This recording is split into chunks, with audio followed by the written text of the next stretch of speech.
Hey everybody, so Juan here, and we're going to take a quick look at the camera quality on the Asus Transformer Infinity. Now, if you're like me, you probably make fun of people who use their tablets as cameras, but the camera module on the Asus Infinity is actually pretty decent.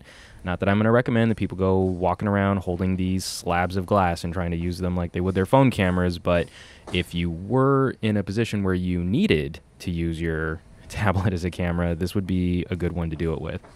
So of course we're always leading off with this flower or vine video that I like to just show sort of what the detail can look like. One of the things that you'll notice is that this tablet has a tendency to slightly overexpose just about everything you do on stock settings. Of course, if you go into the settings and you dial back the exposure by 1/3 of a stop or 2/3 of a stop, then I think all of the video and your photos for that matter look a lot better. But thankfully on this sort of gentle scene here, the tablet isn't overly confused by different elements and it's not constantly hunting for focus, which is a big pet peeve of mine. So moving over to our street scene, you can see the tablet does a pretty good job of tracking movement. The shutter speed's up really high, so it's got that sort of aggressive gladiator look to it. But it's not overly jittery, and the nice thing about a tablet is that it does give you a little weight in your hand, so that you're not wobbling the camera quite as much as you would be if you were holding a phone out with both hands. But as you can see, as objects drive around, as cars drive by, it's also not overly aggressively trying to find focus. In fact, it locked on the CVS pharmacy sign, and it just stuck to that. And also, I really like how it tracks exposure, because as you can see, stuff on the ground is actually pretty well exposed, especially dark-colored vehicles, but that the sky is still blue. It hasn't blown out the sky, which is really, really nice. And now for our transition test, moving from a brightly lit scene to a darker scene. Again, you can see the tablet's subtly overexposing everything. That door frame is just a little clip, it's a little bright, but it's got a great gradual transition to go from a bright exposure to a dark exposure. And see, this gym is now overexposed as well.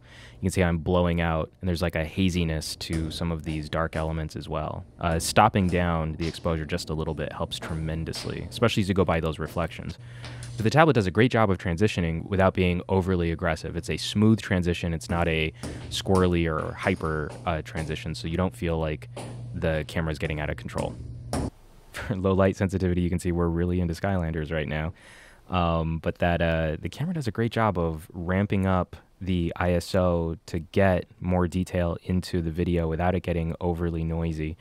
Getting a little close into some of this macro stuff. I think I pushed this just a little closer than I should have. But you can see even in a dark environment, the camera's doing a great job of tracking movement. It's not getting too blurry. It's not getting, there's not an aggressive noise reduction filter, which turns this all into watercolor. Again, it's a surprisingly decent camera module.